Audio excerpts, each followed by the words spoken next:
Assalamualaikum warahmatullahi wabarakatuh. Apa kabar teman-teman semuanya? Sebelumnya, perkenalkan nama saya Niam Anissa dengan NIM 202023016. Saya Lukas Kolesa Diansyah dengan NIM 20202313. Saya Bagas Septi Haji dengan NIM 2020230010. Saya Mursyid Ihsanuddin dengan NIM 2020230014. Kami dari Program Studi Sistem Komputer Universitas Surakarta akan presentasi mengenai pengenalan sistem terdistribusi.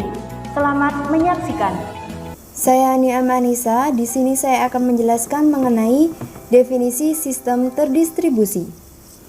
Nah, sistem terdistribusi itu sendiri adalah sebuah sistem yang komponennya berada pada jaringan komputer.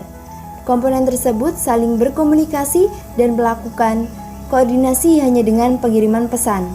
Pada sistem tersebut, setiap prosesor memiliki memori lokal tersendiri. Kumpulan prosesornya saling berinteraksi melalui saluran komunikasi seperti LAN dan WAN menggunakan protokol standar seperti TCP/IP. Karena saling berkomunikasi, kumpulan prosesor tersebut mampu saling berbagi beban kerja, data, serta sumber daya lainnya. Jadi, sistem terdistribusi itu terdiri dari beberapa jaringan komputer, dan jaringan komputer tersebut saling berkomunikasi dan saling terhubung. Kemudian, apa perbedaan sistem terdistribusi dengan jaringan komputer? Nah, jaringan komputer adalah sebuah sistem di mana ada dua atau lebih perangkat yang terhubung satu sama lain untuk berbagi sumber daya seperti perangkat keras, data, dan informasi. Jadi, dengan jaringan komputer, pengguna dapat saling bertukar informasi dengan pengguna lain. Nah, jaringan komputer ini menggunakan IP address masing-masing komputer untuk saling berkomunikasi. Kemudian, kenapa sistem terdistribusi itu sangat diperlukan?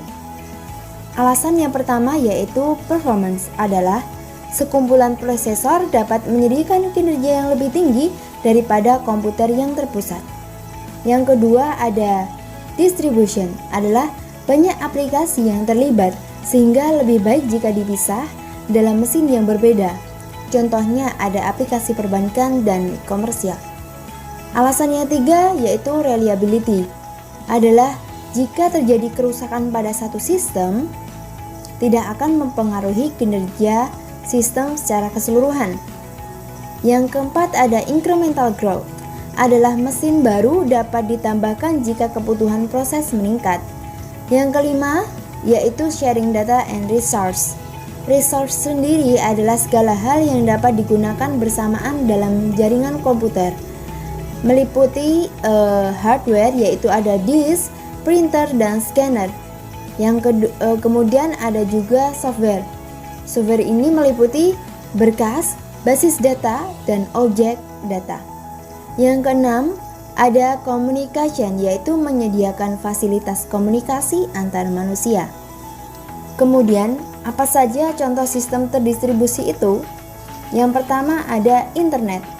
Internet merupakan suatu bentuk jaringan global yang menghubungkan komputer dengan satu sama lainnya, yang dapat berkomunikasi dengan media IP sebagai protokol. Misal nih, ada sebuah pertanyaan. Besar manakah antara internet dengan jaringan komputer? Nah, jawabannya adalah jaringan komputer. Karena internet adalah bagian dari jaringan komputer. Sementara itu, jaringan komputer tidak hanya internet saja, melainkan ada LAN, WAN, internet, dan lain-lain. Nah, dari gambar di samping ini dapat dijelaskan bahwa internet itu cakupannya sangat luas. Terdiri dari berbagai unsur yang berbeda, baik sifat, jenis, maupun beraneka ragam. Kemudian internet itu memungkinkan kita untuk saling kirim pesan, email, transfer data, yakni file, kemudian komunikasi multimedia, baik video call, voice call, live streaming, dan lain-lain. Dan juga memungkinkan kita untuk mengakses sebuah website, baik surfing, searching, browsing, downloading, uploading, dan lain-lain. Kemudian, internet itu sifatnya open-ended, yakni terbuka. Dan tidak semua komputer itu platformnya atau SO-nya itu sama. Ada yang Linux, Unix, Windows, dan lain-lain. Lalu apakah mereka itu bisa saling berkomunikasi? Nah, kita ambil contoh komunikasi mereka adalah transfer data via FTP atau SSH. Mediasi mereka adalah transaction middleware yang di dalamnya sudah termasuk web service seperti ASP.NET, JSON, dan XML. Agar antar komputer yang beda platform atau SO-nya itu bisa saling berkomunikasi, maka diperlukan standarisasi komunikasi. Dan hal itu salah satunya diwakili oleh web service. Yang kedua ada intranet. Intranet sendiri adalah jaringan terbatas yang secara terpisah dibatasi oleh kebijakan divisi keamanan lokal. Contohnya ada LAN atau Local Area Network, adalah jaringan komputer yang cakupannya hanya wilayah kecil dalam suatu lokasi. Misalnya ada LAN kampus, LAN kantor, dan lain-lain.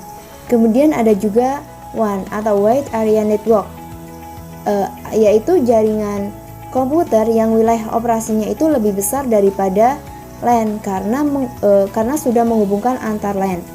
Misalnya hubungan antara kantor pusat dengan kantor cabang di luar kota dan lain-lain. Untuk karakteristik dari intranet sendiri, yang pertama ada beberapa LAN yang dihubungkan oleh backbone. Backbone ini adalah saluran atau koneksi berkecepatan tinggi yang menjadi lintasan utama dalam sebuah jaringan. Yang kedua, yaitu memungkinkan informasi mengalir dalam organisasi tersebut, semisal data elektronik, dokumen, dan lain-lain. Untuk karakteristik yang ketiga, yaitu menyediakan layanan seperti email server, file server, printer server, dan lain-lain. Kemudian ada sering terhubung ke internet melalui router. Dan untuk karakteristik berikutnya ada setiap komunikasi yang perlu akses keluar, maksudnya keluar dari jaringan organisasi tersebut, maka dilindungi oleh firewall. Firewall ini adalah sebuah sistem keamanan jaringan, baik itu berbasis perangkat keras, contohnya ada include di dalam router, maupun perangkat lunak, contohnya include dalam aplikasi, antivirus, atau berupa plugin atau extension suatu browser yang menggunakan aturan-aturan tertentu untuk mengontrol lalu lintas keluar masuk suatu jaringan. Yang ketiga ada sistem terdistribusi multimedia. Biasanya sistem ini digunakan pada infrastruktur internet. Untuk karakteristik dari sistem terdistribusi multimedia ini yaitu sumber data yang heterogen dan memerlukan sinkronisasi secara real time. Sistem terdistribusi multimedia ini terdiri dari video, audio, dan multicast. Contohnya ada teletasing tools, video conferencing, video and audio and domain. Yang keempat ada mobile and system komputasi ubiquitous, yaitu aktivitas komputasi yang semakin fleksibel, bisa dilakukan di mana saja dan kapan saja. Contohnya ada laptop, PDAS, mobile phone, printer, home device, dan lain-lain. Nah, semua perangkat tersebut sekarang sudah memungkinkan untuk saling terkoneksi via wireless. Kita ambil contohnya nih, yaitu shared printer yang memungkinkan siapa saja dengan PC atau device apa saja bisa menggunakan printer tersebut selama masih dalam satu jaringan. Nah, ruang lingkupnya ini meliputi WLAN and home internet. Kemudian yang kelima ada World Wide Web atau WWW, adalah sistem publikasi atau penerbitan yang mengakses sumber daya atau jasa melalui internet. Contohnya sebagaimana kita mengakses sebuah situs di internet. Karakteristik WWW ini adalah worldwide, berbagi sumber ke seluruh dunia melalui jaringan internet, berlandaskan teknologi HTML dan URL dan arsitektur client server. Dan yang ketiga adalah sistem terbuka. Artinya dapat diperpanjang atau diperluas dan dapat diterapkan kembali. Dunia internet tentunya tidak dapat dipisahkan dari www, yakni sebuah sistem yang dapat menampilkan dan mengakses sumber yang ada di internet. Sistem www ini biasanya ada di awal alamat web. Web sendiri adalah sebuah sistem yang terbuka dan bisa saja diperluas implementasinya tanpa mengganggu sistem yang lainnya. Web dapat bersifat terbuka terhadap berbagai jenis tipe berkas yang dapat dimunculkan dalam web itu sendiri.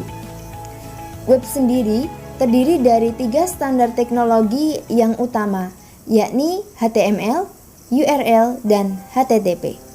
Nah, HTML ini adalah sebuah bahasa untuk melakukan penetapan isi dan tampilan web yang diinginkan dalam browser. Halaman web sendiri terdiri dari heading, paragraf, tabel, dan gambar, dan itu semua dapat diatur dengan HTML. HTML juga dapat digunakan untuk menetapkan link ke web lain. Sedangkan URL ini digunakan untuk mengidentifikasi dokumen dan sumber lainnya yang disimpan di dalam web. Dan web browser dapat mengecek URL untuk mengambil sumber dari server. Nah, sedangkan HTTP ini adalah sebuah protokol atau pengatur yang dapat mengidentifikasi jalan untuk browser dan jenis klien lainnya untuk mengakses sumber dari server. Sebenarnya, jaringan komputer itu tidak mengenal domain melainkan alamat IP. Jadi, ketika kita mengakses sebuah domain atau alamat web atau web server, sebenarnya kita itu sedang mengakses sebuah komputer. Pada dasarnya, komputer kita bisa berkomunikasi dengan komputer lain itu karena mereka saling terhubung dan saling mengenali alamat IP-nya. Kemudian, yang keenam ada contoh sistem terdistribusi lainnya. Di sini ada sistem telepon seperti ISDN PSTN, kemudian manajemen jaringan seperti administrasi sumber jaringan, dan ada file system yaitu NFS seperti arsitektur untuk mengakses sistem file melalui jaringan. Karakteristik sistem terdistribusi. Secara umum, karakteristik dari sebuah sistem terdistribusi yaitu yang pertama, no global clock. Terdapat batasan ketepatan proses sinkronisasi clock pada sistem terdistribusi. Pada sistem terdistribusi, tidak ada satu proses tunggal yang mengetahui global state sistem saat ini atau disebabkan oleh concurrency dan message passing. Yang kedua, independent failure. Kemungkinan adanya kegagalan proses tunggal yang tidak diketahui. Proses tunggal mungkin tidak peduli pada kegagalan sistem secara keseluruhan. Ketiga, concurrency of component. Beberapa pemakai browser mengakses suatu halaman web secara bersamaan. Sebagai contoh, dalam sebuah aplikasi web yang diakses oleh banyak user, ketika server melakukan sebuah update, maka semua user yang mengakses halaman tersebut akan mendapatkan langsung update terbaru tersebut. Yang keempat ada transparansi. Secara umum, transparansi tidak berlaku untuk user biasa yang mengutamakan fungsionalitas. Namun secara khusus, bagi seorang pengelola, baik itu developer atau administrator, sistem sangat perlu untuk mengetahui arsitektur dari sistem yang sedang digunakan. Karena untuk mempermudah mereka dalam mengembangkan dan memelihara sistem tersebut. Yang kelima, scalability. Sebuah sistem terdistribusi harus dapat ditingkatkan kinerjanya tanpa mengubah komponen di dalamnya. Untuk meningkatkan kinerja dari web agar tidak terjadi overload atau sistem down, maka perlu dilakukan upgrade prosesor dan RAM. Dalam proses upgrading tersebut, komponen di dalam web tidak perlu diubah. Kemudian yang terakhir, resource access and sharing. Kemampuan menggunakan hardware, software, ataupun data dimanapun dan kapanpun. Karakteristik ini juga menentukan siapa saja yang dapat mengakses sebuah resource dalam sebuah sistem terdistribusi. Salah satu contohnya dalam web terdapat .htaccess yang hanya dapat diakses oleh user yang telah memiliki grant access terhadap file tersebut. Kemudian poin 1.3 tentang model sistem terdistribusi. Dalam pelaksanaannya, sistem terdistribusi memiliki berbagai bentuk atau model, yaitu yang pertama sistem client-server. Sistem client-server merupakan bagian dari model sistem terdistribusi yang membagi jaringan berdasarkan pemberi dan penerima jasa layanan. Pada sebuah jaringan akan didapatkan file server, time server, directory server, printer server, dan seterusnya. Gambaran sistem client server seperti gambar di bawah ini, di mana server dapat menerima data dari beberapa klien sekaligus. Fungsi dasar dari sistem client server ini salah satunya untuk penghematan bandwidth, serta kinerja yang mengandalkan peran server sebagai penyimpanan data yang digunakan oleh klien. Yang kedua, sistem point-to-point. Sistem point-to-point atau PTP merupakan bagian dari model sistem terdistribusi di mana sistem dapat sekaligus berfungsi sebagai klien maupun server. Ilustrasinya seperti gambar di bawah ini, di mana sistem point-to-point adalah jaringan yang menghubungkan dua komputer atau dua perangkat secara wireless atau tanpa menggunakan kabel. Salah satu keuntungan menggunakan sistem point-to-point ini adalah bandwidth yang didapat tinggi dan sangat cepat dibandingkan dengan topologi lain. Yang ketiga, sistem terkluster. Sistem terkluster adalah gabungan dari beberapa sistem individual atau komputer yang dikumpulkan pada suatu lokasi, saling berbagi tempat penyimpanan data atau storage, dan saling terhubung dalam jaringan lokal atau local area network. Sistem terkluster menggabungkan beberapa CPU untuk meningkatkan kinerja komputasi. Jika salah satu mesin bermasalah dalam menjalankan tugas, maka mesin lain dapat mengambil alih tugasnya, sehingga sistem lebih handal dan fault toleran dalam melakukan komputasi. Dalam hal jaringan, sistem terkluster ini hampir sama dengan sistem terdistribusi.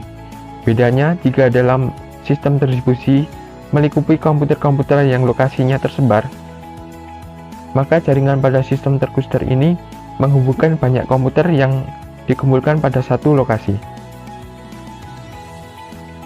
Kemudian poin 1.4 tentang permasalahan sistem terdistribusi. Permasalahan pada sistem terdistribusi antara lain berkaitan dengan tiga hal, yaitu yang pertama software, bagaimana merancang dan mengatur software dalam distribusi sistem. Yang kedua, ketergantungan pada infrastruktur jaringan. Yang terakhir, masalah keamanan. Karena kemudahan akses ke data yang di-share, maka akan memunculkan masalah keamanan. Untuk poin 1.5 akan dilanjutkan oleh Lukas Bagas Ardiansah. Silakan. Kemudian untuk bab 1.5 adalah tantangan sistem terdistribusi. Tantangan yang ada dalam sistem terdistribusi yaitu 1. Keheterogenan. Adalah suatu sistem terdistribusi yang dapat dibangun dari berbagai network, operasional sistem, hardware, dan programming language yang berbeda. IP dapat digunakan untuk mengatasi perbedaan jaringan, middleware mengatasi perbedaan lainnya. Yang kedua ada keterbukaan, yaitu adalah mendukung extensibility. Kedua, setiap komponen memiliki antarmuka interface yang dipublish ke komponen lain. Ketiga, perlu integrasi berbagai komponen yang dibuat oleh programmer atau vendor yang berbeda. Ketiga, ada keamanan. Adalah share resource dan transmisi informasi rahasia perlu dilengkapi dengan enkripsi. Kemudian ada cegah denial of service. Keempat ada scalability. Adalah penambatan pemakai membutuhkan penambatan resource yang konstan. Adalah cegah bootleg jika perlu gunakan replikasi. Kelima, penanganan kegagalan. Setiap proses komputer atau jaringan dapat mengalami kegagalan secara independen. Kemudian komponen lain harus tetap berjalan dengan baik dan equivalent in distributed banking system. Keenam ada konsistensi, yang merupakan multiple user with concurrent request to shared resource. Kemudian ada setiap resource harus aman di lingkungan tersebut di atas. Yang ketujuh ada transparansi. Adalah transparan bagi pemakai keberadaan beberapa komponen tampak sebagai suatu sistem saja. Yang terdiri dari asas transparansi adalah remote dapat diakses dengan operasi yang sama. Kedua ada location transparansi, adalah resource yang dapat diakses tanpa tahu di mana lokasinya.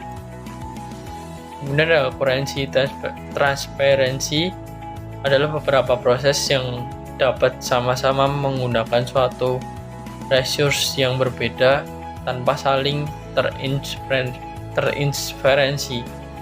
Kemudian ada replication transparansi, adalah pemakai maupun program aplikasi tidak perlu mengetahui adanya replikasi resource yang dapat meningkatkan kehandalan dan unjuk kerja. Kemudian ada flawless transparansi, adalah pemakai dan pemrogram aplikasi dapat menyelesaikan tugasnya walaupun ada kegagalan hardware atau software.